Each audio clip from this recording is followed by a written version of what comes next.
Here we are, spending all our money in this DLC because everything is so expensive. You do need around like 15 to 20 million for this DLC. But as you can see, I'm customizing my new salvage yard. Now, I've already done the missions. Now, first of all, I'll highly recommend getting trade rates. Now, I'll show you why. If I blow up my oppressor right now, Moore's Mutual, everyone who has an oppressor, that was the worst time to drive past.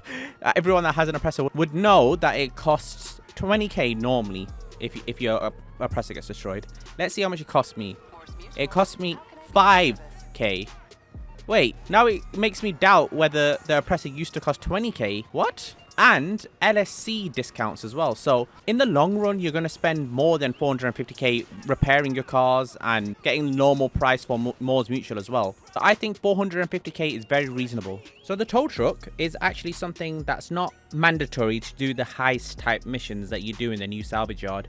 To do the heist missions where you collect high priority cars and then you sell them. For example, in this video, I sell one for 395k, which is the most expensive car. You don't need the tow truck for it. But the tow truck does come in handy for when you want to do side missions. Think of it like the auto shop. In the auto shop, you have the car lifts, which then let you do little side missions where you can deliver certain vehicles with certain modifications for extra money. That's what you can do with this tow truck mission. It's extra income. I wouldn't recommend the staff as well because the staff actually deliver your vehicle for less money instead of you doing it yourself.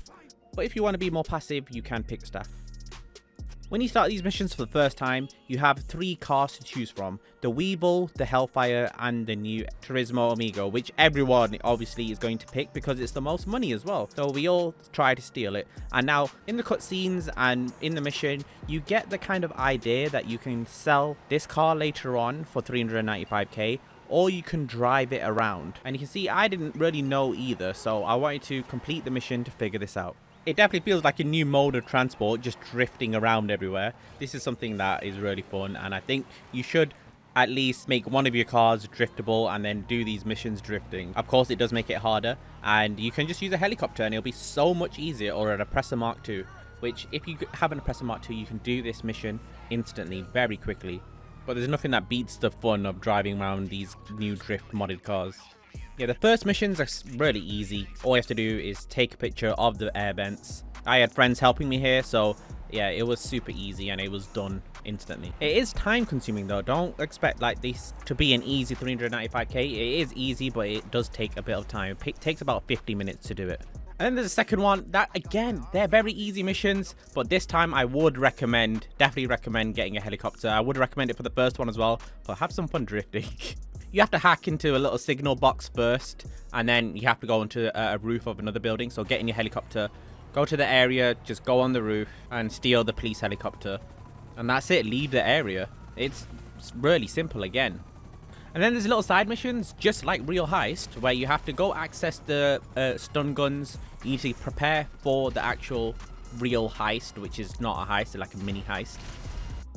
And these missions are actually the more refreshing missions. They're the more fun side missions. I like them a lot better than the setups. And you can probably tell what I mean by that, because as you can see, this is the final setup part where it's not the equipment you're stealing. And it's just all coordinated just like a normal side mission that we've done many times before, where it's in that like little bunker area, and then you kill a few guards, you search your truck, and then this time you have to steal the riot truck instead of a money truck. The usual mischievous stuff we do. Like, it's nothing new here. And of course, like always, it's in the final riot truck. I don't know if it's the same with everyone else, but it's at the riot truck in the back right of the corner. And yeah, of course, you have to search every single one. And then the final one has to be the one with the equipment inside. But all you have to do is just get in that, drive it back as predicted. Like, there's no unique stuff here. And I guess it was extra easy for me because I had all this backup. And yeah, this is a bit overkill. We didn't need this many people. One person can do it alone. I made a little amateur error here. I was like, how do I start these side missions when it's already started for you? If you just look on the map, you'll see the heist equipment. I thought that equipment was all just a random free mode event, so I didn't press on it. So that was actually so funny to me because I went into this auto shop and I just walked in casually. And I just saw all these, cars around. And, my nature, I'm just like, it's a nice, non-hostile area. Then everyone pulls out their gun and, yeah, guns me down. Like, it was so all of a sudden as well. They all quick drew all their guns and killed me instantly. No remorse. So yeah, then I went back in with a bit of vengeance. And it's cool because if you actually get in these vehicles, you can actually drive them in the auto shop. And look, it's weird just seeing all this mess all over the auto shop. And yeah, there's a reason why I liked these missions. They were way more entertaining than the actual setups themselves. There were ones that were really boring, which you had to just go in at ammunition and then just get their product and leave. And yeah, and then we were basically ready for the final heist. And this is the part that confused me a lot because I thought I had to do extra stuff because the starting of the heist was not available. So it will trick you into thinking that you need to do the optional missions to kind of get the button to press. But I ended up realizing that if you just switch session, then it's just a little bug right now where it doesn't let you start the heist even though you're ready to start it. You don't need to do the optional stuff. So then it actually gave me the option when I switched session to start the robbery. So I could finally start the final heist. And this final heist, I would say, is mediocre difficulty. Honestly, it's not that hard because it's not like you have team lives or anything. Throughout this whole heist, you can die as many times as you want. And again, it's not really a heist. First of all, you have to go and it's just at one point of these missions, you have to actually evade the cops. And sometimes that can get super annoying when you have to carry a pedestrian as well. Break this guy out of prison to get a car, which is really stupid. I think Rockstar just made up some idea to kind of get this vehicle, so I don't blame them. But yeah, you have to get into the police helicopter that you stole earlier, then you have to land on the roof, throw gas down the air vents, and yeah, it kind of puts all together what you've been doing for the setups like every heist. Tricky part is, you know, you can only have a stun gun, so you have to wait for it to recharge after shooting everyone. But if you realize the police are actually in separate rooms most of the time, there's no two police in one room, so you should have a bit of time to charge your stun gun before shooting again. You do other hacks which yeah, just get annoying and repetitive.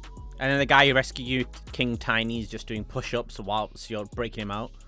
And that's it. You have to evade cops and then take him to his helicopter, which the evading cops part for us, oh, it took so long.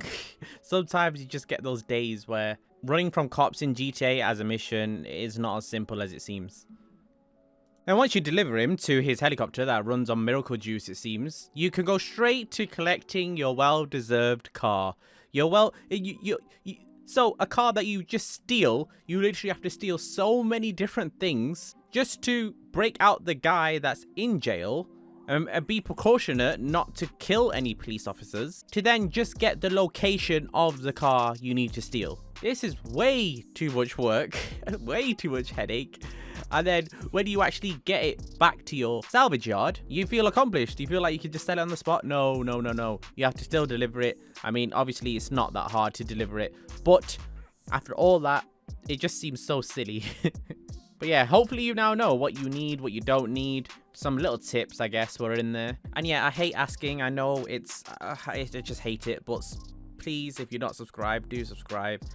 And yeah, if you've not liked the video, I would appreciate it. Thank you so much for watching. See you in the next one.